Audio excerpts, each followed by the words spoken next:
यहोवा मेरी चट्टान है और उसमें कुछ भी कटुलता नहीं। Hallelujah, hallelujah. मेरे साथ बोलो, यहोवा मेरी चट्टान है, उसमें कुछ भी कुटिलता नहीं। यहोवा मेरी चट्टान है, उसमें कुछ भी कुटिलता नहीं। आमीन। मेरे प्रियो,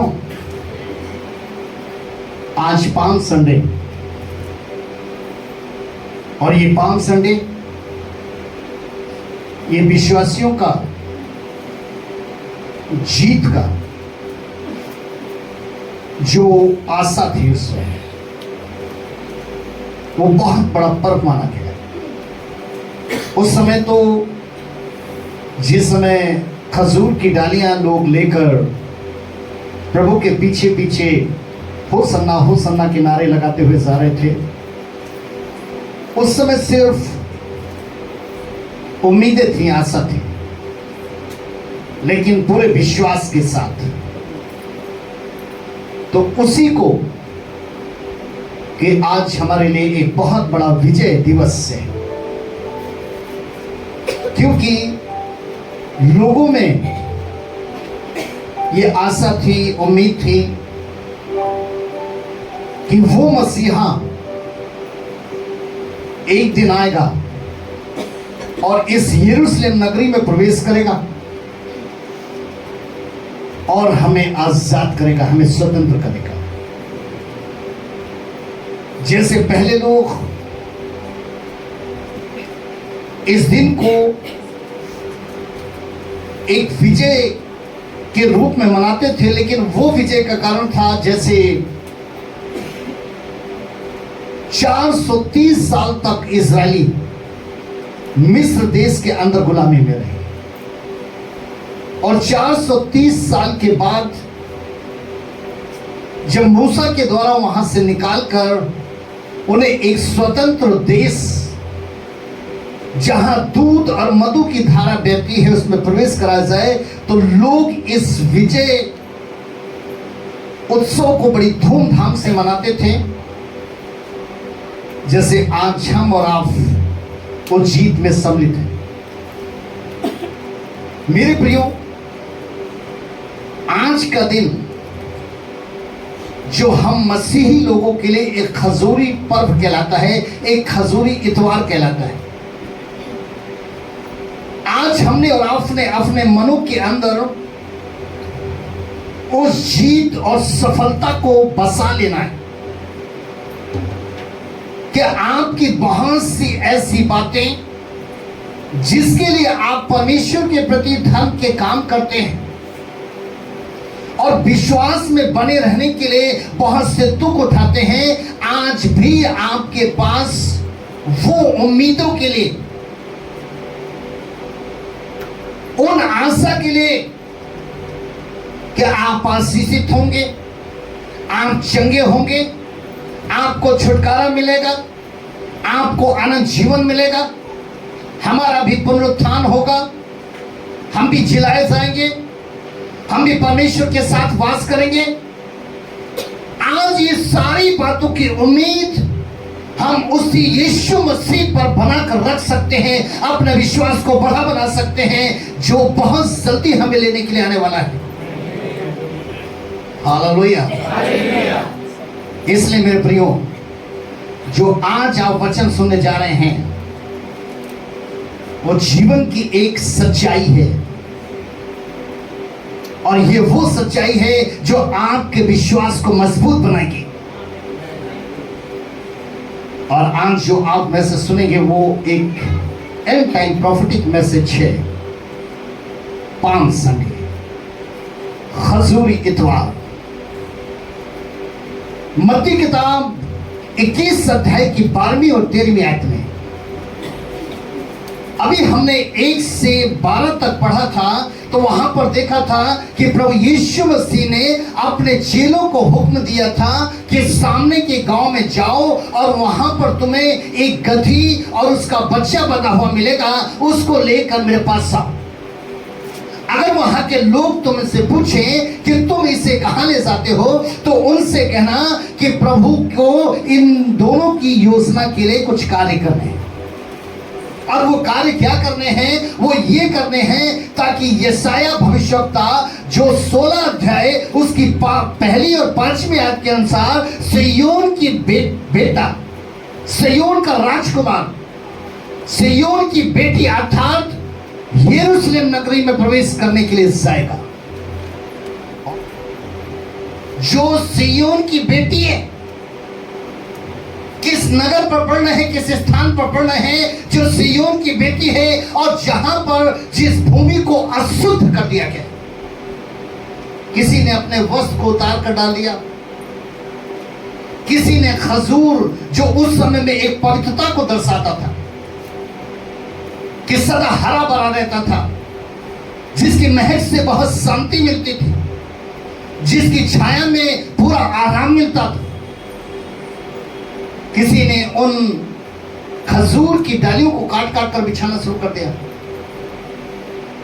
अब जब लोगों से पूछा जा रहा था, जैसे ही वो उस नगरी के अंदर प्रवेश किए, तो लोग पूछ रहे थे कि भाई ये कौन है? लोग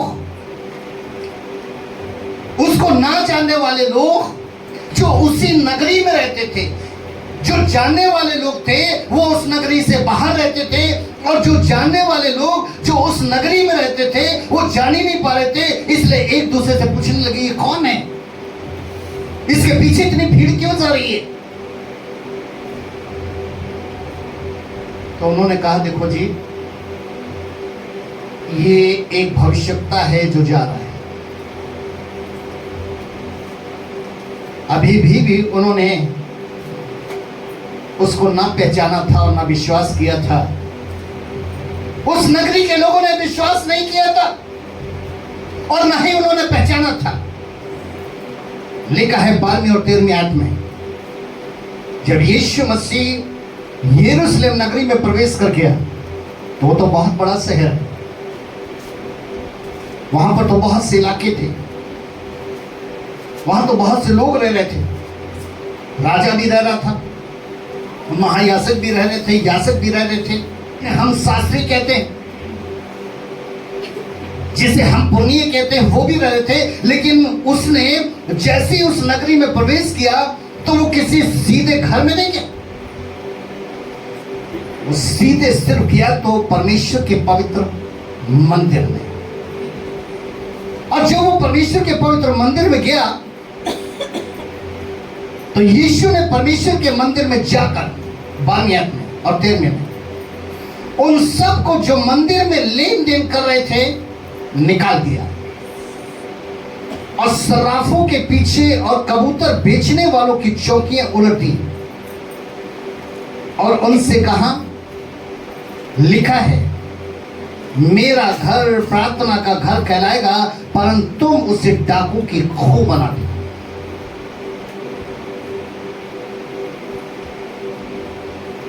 सुलेमान के द्वारा की गई प्रार्थना कि जब भी तेरे लोग इस मंदिर में आए और तुझसे प्रार्थना करें, तो तू अपनी दृष्टि बनाकर रखना, तू उनकी प्रार्थना को सुनना। वो परमेश्वर जिसने यरूशलेम मंदिर सुलेमान से वादा किया था कि नित्य मेरी दृष्टि वहां पर बनी रहेगी, जिसने लोगों को सिखाया था कि कैसा भी गुनहगार, कैसा भी पापी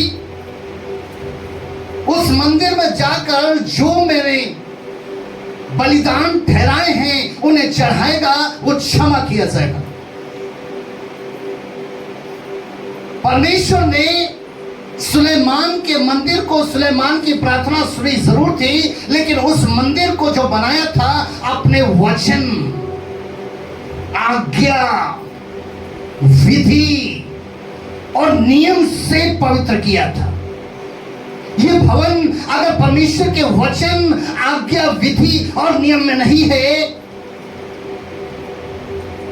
ये भवन एक मनुष्य, एक सेवक उसकी सोच, उसके विचार, संसारिक रीति, संसारिक रिवाज, संसारिक परंपराएं अगर उससे चलाने की कोशिश करता है तो वो परमेश्वर की धार्मिकता और पवित्रता को खत्म करता है। और ठीक वैसा ही हो रहा था कि परमेश्वर ने जिन वचनों के द्वारा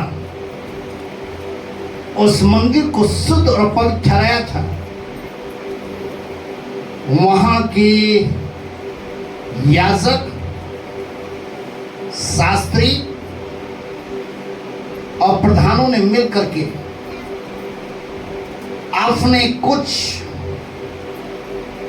रीति बनाई हुई, रीति रिवाज, परंपराएं, नियम व व्यवस्था को लागू कर दिया, जो संसारिक के अंदर लेन देन किस बात का होता था। इस सर्राफों की दुकानें किस लिए खुली थी? क्योंकि जो मंदिर के अंदर पैसा चलता था वो उन्होंने खुद अपनी इच्छा से नोट बनाया था। उन्होंने एक ऐसा सिक्का तैयार किया था कि ये सिर्फ मंदिर में ही चलेगा। अब लोगों के पास तो वो सिक्के नहीं हो सकते। लोगों के पास वो पैसे होते थे जो उनके प्रदेशों में चलते थे, जो उनके स्थानों पर चलते थे, चाहे वो सोने के हो, चाहे वो चांदी के हो, चाहे वो दिनार हो। लेकिन इन्होंने जो व्यवस्था बनाई थी, जो रीति रिवाज बनाए थे, वो ये बनाए थे कि कोई भी पापी अगर इस मंदिर में आएगा और वहां चढ़ावा चढ़ाएगा तो उसको सबसे पहले कोई भी मेमना, पशु या पक्षी खरीदने के लिए उसको उसी मुद्रा से खरीद सकता है जो मंदिर के अंदर चलती है।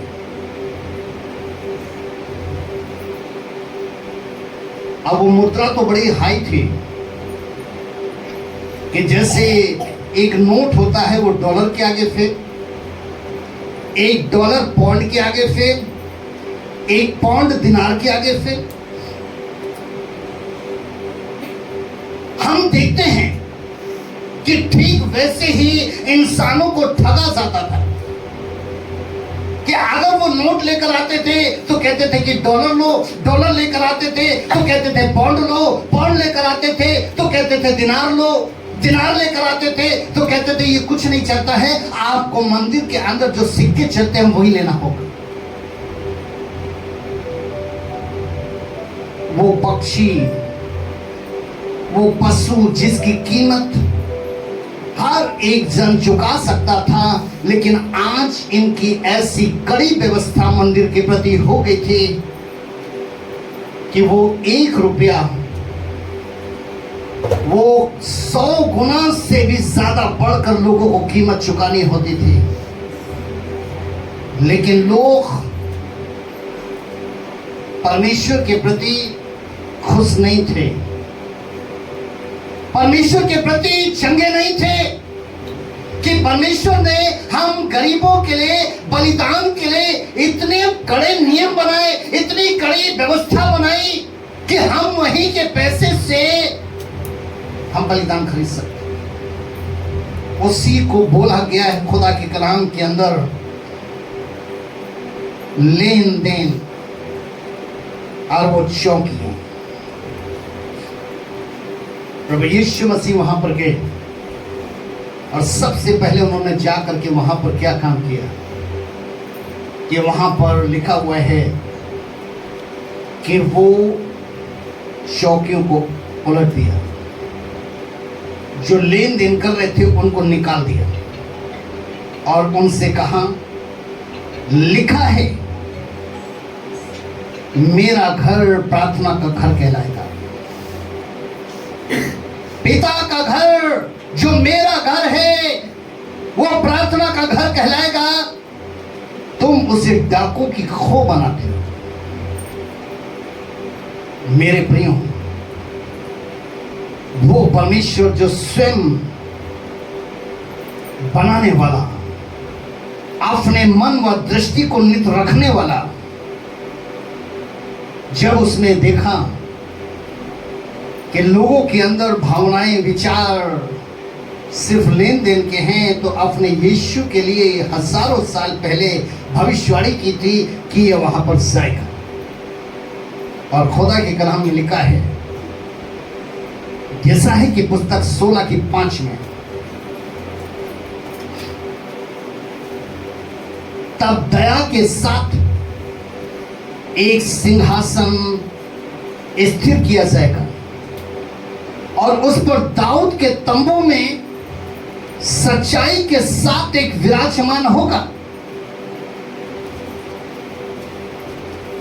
क्योंकि ये जो शास्त्री थे, जो यहाँ के महायाजक थे, जो यहाँ के पुरनिय थे, ये इस लालच के पाप को छुपाने के लिए इन्होंने ये व्यवस्था बनाकर रखी थी। लेकिन परमेश्वर जो था वो मन को जांचने वाला परमेश्वर इनके मनों को देखकर प्रसन्न था, इसलिए उसने यशायाह की पुस्तक 16:5 में सच्चाई पवित्रताई मेरे मंदिर के अंदर वास करेगी, सच्चाई पवित्रताई ही तुम्हारा सच्चा न्याय करेगी। इसलिए यहां यशायाह के द्वारा ये वचन दिया था, ये भविष्यवाणी की थी कि तब दया के साथ एक सिंहासन स्थिर किया जाएगा और उस पर दया दाऊद के तंबू से सच्चाई के साथ एक विराजमान होगा, जो सोच विचार कर सच्चा न्याय करेगा और धर्म के काम पर तत्पर रहेगा। धर्म के काम पर तत्पर मतलब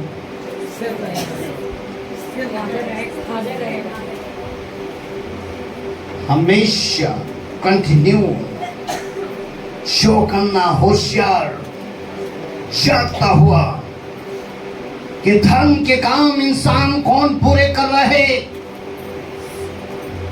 उस पर अपनी निगाह रखेगा।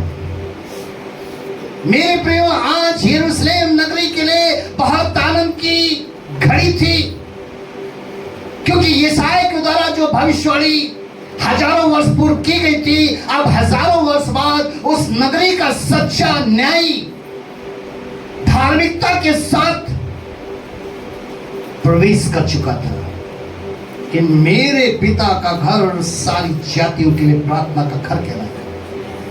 हालेलुया।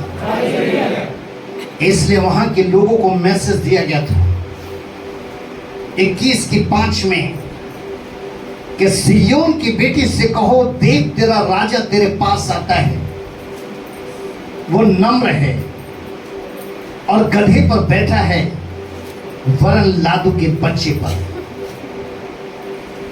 सिय्योन की बेटी यरूशलेम नगरी है। सिय्योन परमेश्वर का पवित्र सिंहासन है, जहां पर परमेश्वर विराजमान होता है। और खुदा के कलाम में जब वहां के लोगों ने प्रभु यीशु मसीह को लादू के बच्चे पर सवार होते हुए यरूशलेम में प्रवेश करते हुए देखा था, तो उन्होंने मन में आनंद और पूरी उम्मीद, पूरी आशा को बनाते हुए अपने हाथों में खजूर की डाली ली थी कि अब हमें इन तमाम प्रकार की जो कड़ी कड़ी व्यवस्थाएं बनाई गई हैं, क्योंकि वहां के लोगों ने प्रभु यीशु मसीह के विषय में सुना था कि वो दया का परमेश्वर है। वहां के लोगों ने सुना था कि वो प्रेम का परमेश्वर है, वो अनाथों के साथ है, वो विधवाओं के साथ है, वो गरीबों के साथ है, वो बेरोजगारों के साथ है, वो 4 दिन के मुर्दों को जिंदा करता है। आंधी और तूफान उसका कहना मानते हैं।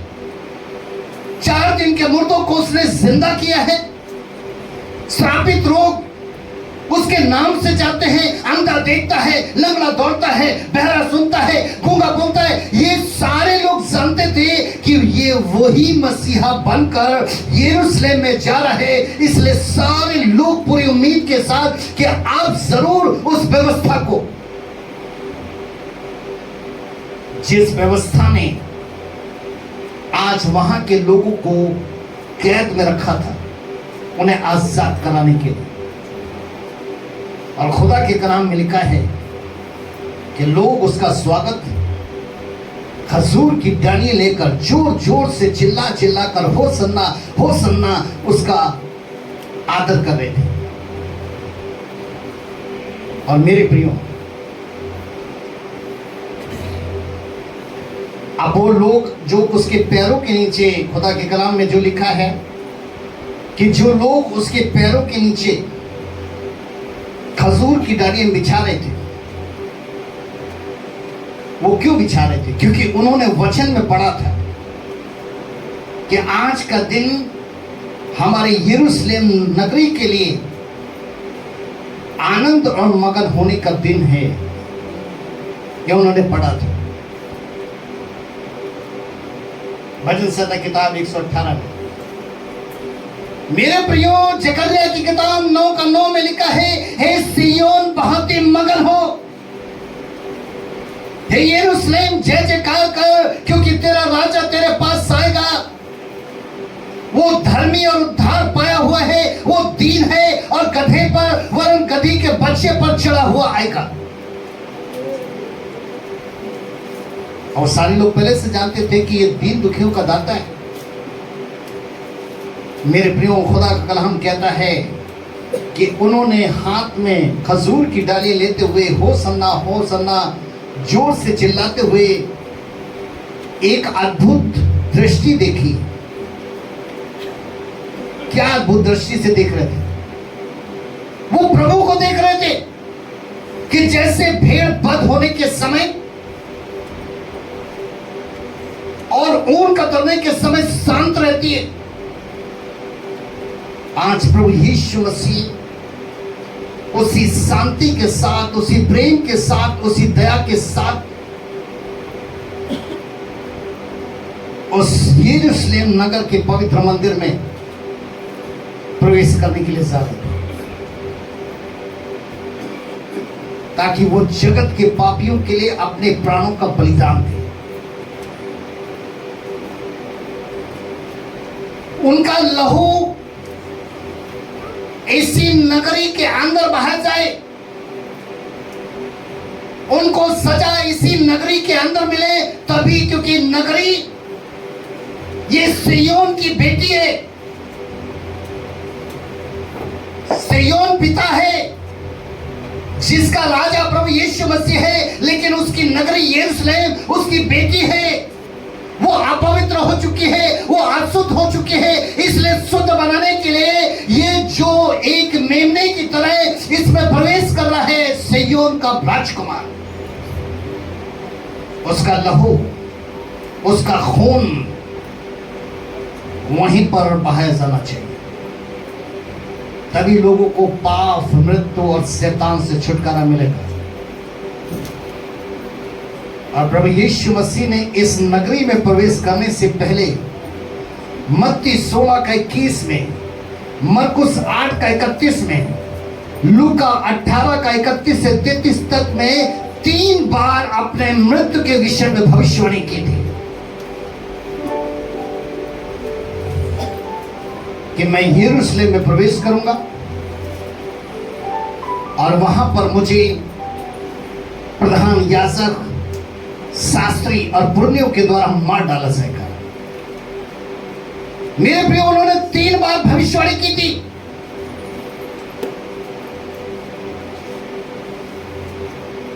हालेलुया। मेरे प्रियो, आप थोड़ा सा जान लें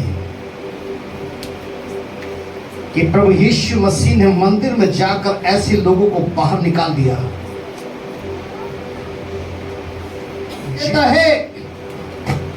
क्या ये उचित है कि तुम मेरे भवन में, जो मेरा स्थान कहलाता है, उसमें घृणित काम करो, उसे व्यापार का अड्डा बनाओ या डाकों की खो बनाओ?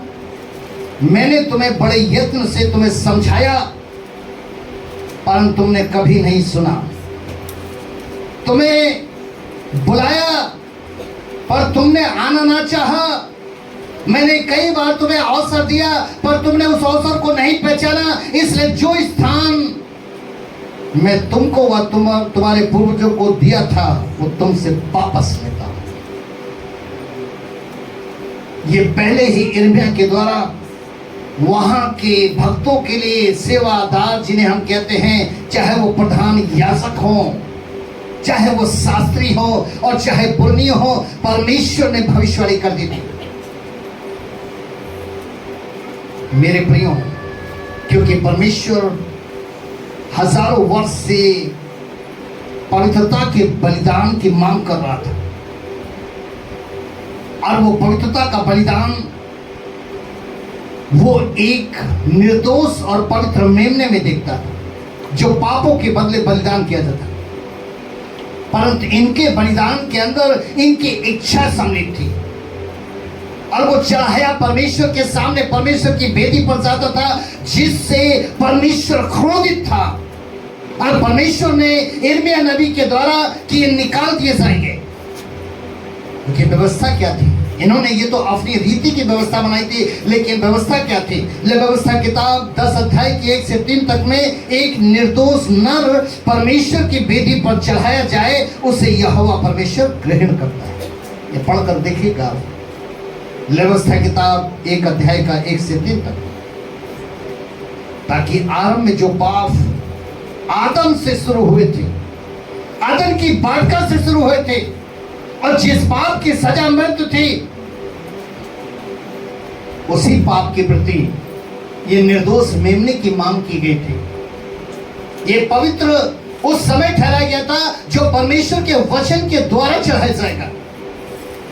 जैसा है कि 31:9 में लिखा है कि वो भय के मारे अपने सुंदर भवन से जाता रहेगा और उसके हाकिम घबराहट के कारण ध्वजा त्याग कर भाग जाएंगे। यहोवा जिसकी अग्नि सिय्योन में है, यहोवा जिसकी अग्नि सिय्योन में है और जिसका भट्टा यरूशलेम में है, उसी की यही भाड़ी है। यरूशलेम पवित्र मंदिर में वास करने वाले उनके प्रति ये भविष्यवाणी हुई, तुम लोग भय के मारे घबराहट के साथ, एक दिन ऐसा आएगा कि मंदिर से बाहर निकाल दिए जाओगे, क्योंकि जिस यहोवा परमेश्वर के द्वारा ये पवित्र मंदिर ठहराया गया है, उसकी अग्नि सिय्योन पर्वत से होकर यरूशलेम मंदिर तक भट्टे के समान जलती रहती है। वहीं से अभिषेक आता है, वहीं से मसा आता है, वहीं से क्षमा करने की सामर्थ आती है।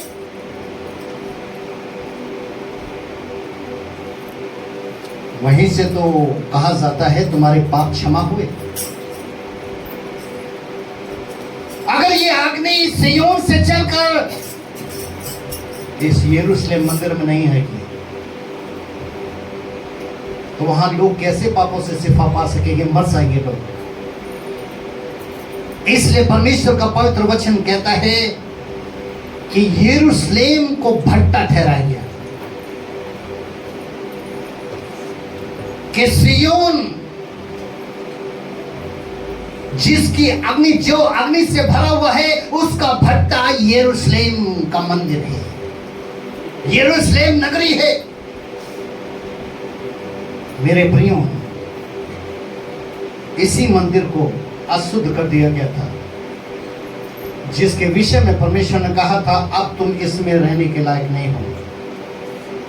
इसीलिए प्रभु ने लेन देन करने वाले, सराफों के अड्डे लगाने वाले, डाकुओं की खो बनाने वाले, जो घृणित काम करते थे, उन्हें बाहर निकाल दिया। मेरे प्रियो, उसके वहां पांव रखने से क्या हुआ? उसके वहां पांव रखने से एक एक वस्तु, एक एक स्थान और एक एक प्राणी ने पवित्र होना था, क्योंकि आज वही पवित्रता का बादशाह उसमें प्रवेश करने के लिए जा रहा था। एक गुप्त और भेद की बात जिसे आपने समझना है, जकरयाह की किताब में हुई, उसका 14 का 21 में, वरन यरूशलेम में और यहूदा देश में सब हंडियां सेनाओं के यहोवा के लिए पवित्र ठहरेंगी और सब मेल बलि करने वाले आकर उन हड्डियों में से मांस पकाया करेंगे। तब सेनाओं के भवन में फिर कोई व्यापारी ना पाया जाएगा। प्रभु यीशु मसीह ने कहा था, मांस का मतलब होता है अपने बदन से। बदन का अर्थ होता है रोटी से। कि प्रभु यीशु मसीह के विषय में लिखा हुआ है कि हंडियों में मांस पकाने का अर्थ पापी देह के मन को वो शुद्ध ठहराएगा, उसे पाप के सच्चे पश्चाताप के द्वारा क्षमा करेगा। मेरे प्रियो, ताकि दोबारा आप कोई भी जो भी इस मंदिर के अंदर नियुक्त हो तो वो लेन देन ना कर सके, वो सर्राफों के आटे ना बना सके। मेरे प्रियो, वही पाम संडे के दिन परमेश्वर की इच्छा का कार्य प्रभु यीशु मसीह ने पूरा किया और जितने उसकी बाट जोने वाले थे उनकी विनती सुनी गई और उन्होंने सफलता प्राप्त की। Hallelujah, hallelujah, hallelujah, hallelujah. प्रभु यीशु मसीह जो 12 साल की उम्र में, 5 साल की उम्र में लोगों के बीच में कह रहे थे कि मुझे तो धुन मेरे पिता के भवन की सताती है, वो इसी दिन के लिए थे कि जिस दिन वो एक मेमने की तरह इस मंदिर में जाकर लेन देन करने वालों को बाहर निकालेंगे और परमेश्वर की उस सच्चाई को, पवित्रता को, खराई को वहां फिर से स्थापित करेंगे। इसलिए मेरे प्रियो, जकरयाह की किताब 14 का 17 के अनुसार, और पृथ्वी के कुल्लों में से जो लोग यरूशलेम में राजा अर्थात सेनाओं के यहोवा को दंडवत करने के लिए ना जाएंगे, उनके यहां वर्षा ना होगी। होली प्लेस, आज आप परमेश्वर का मंदिर हैं, आज आप स्वयं यरूशलेम हैं। इस यरूशलेम को पवित्र बनाने वाला, इस देह को पवित्र बनाने वाला प्रभु यीशु मसीह है। आज एक पवित्र जन प्रभु के सुसमाचार को बांटता है, शांति का समाचार लेकर जाता है, उसके सुसमाचार को सुनाता है, लोगों में शांति बांटता है, लोगों में आशीष और चंगाई बांटता है। क्योंकि मेरे प्रियो, आखिरी की बात मलाकी 3 का 1 के अनुसार, देखो मैं अपने दूत को भेजता हूं और वो मार्ग को मेरे आगे सुधारेगा, और प्रभु जिसने तुम ढूंढते हो, और प्रभु जिसे तुम ढूंढते हो वो अचानक अपने मंदिर में आ जाएगा। हाँ, वाचा का वो दूत जिसे तुम चाहते हो, सुनो वो आता है। सेनाओं का यहोवा, यही सेनाओं के यहोवा का यही वचन है। वो अचानक मंदिर में आ गया। वो शास्त्री फरीसी पहचान नहीं सके, वहां के लोग पहचान नहीं सके।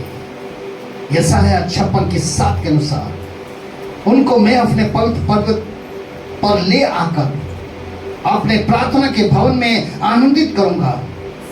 उनके होम बलि और मेल बलि मेरी वेदी पर ग्रहण किए जाएंगे, क्योंकि मेरा भवन सब देशों के लोगों के लिए प्रार्थना का घर कहलाएगा। हालेलुया। ढूंढने वालों को प्रतिफल देता है। मेरे प्रियो, जितने लोग प्रभु यीशु मसीह को ढूंढ रहे हैं, वो अचानक यरूशलेम मंदिर में पहुंच गया और खुदा के कलाम में लिखा है कि उनसे कहा, मेरे पिता का घर अब से सारी जातियों के लिए प्रार्थना का घर कहलाएगा।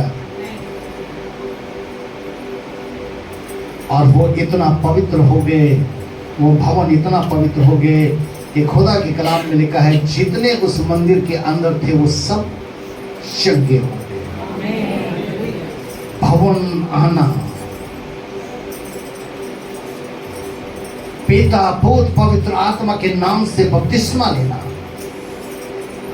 प्रभु भोज खाना, धर्म के कार्यों को पूरा करना ही उद्धार देगा, आनंद जीवन देगा। एक कार्य में भी अगर चूक जाना तो सारी बातों में चूका कहलाना कहलाता है। आज का दिन मेरे प्रिय हमारे और आपके लिए एक विजय दिवस का दिन है कि आज हम अपने विजयों के लिए जैसे हमने मन्नतें मानते हैं, जैसे हम परमेश्वर के साथ वायदा करते हैं, आप भी अपनी खुशियों के लिए, अपनी चाहत में, अपनी उम्मीदों के लिए आज परमेश्वर के सामने परमेश्वर को वायदा दे सकते हैं कि हाँ प्रभु, तुझ में उम्मीद है कि तू जरूर इसे पूरी करेगा। आपकी चाहत, उसके लिए आप पूरी आशा रख सकते हैं इस विजय दिवस के अंदर कि हाँ प्रभु, तो मेरी इस आशा को जरूर पूरा करेगा। सारे लोग खड़े हो जाए, आंखों को बंद करें। जैसे भीड़ हाथों में खजूर की डाली लिए हुए हो सन्ना पुकार रही थी, जिसका अर्थ था, हे परमेश्वर मेरी विनती सुन, मेरा उद्धार कर। हे परमेश्वर मेरी विनती सुन और मुझे सफलता दे। वैसे ही आपकी पुकार हो सन्ना स्वर्ग में है, उसकी प्रशंसा और प्रार्थना तक पहुंचाइए। और जो भी आप उसके सामने उम्मीद रखते हुए परमेश्वर की भलाई के लिए उम्मीदें, आशा, जो मन्नतें मांगेंगे, उसके लिए आप अपने आप को प्रभु के हाथ में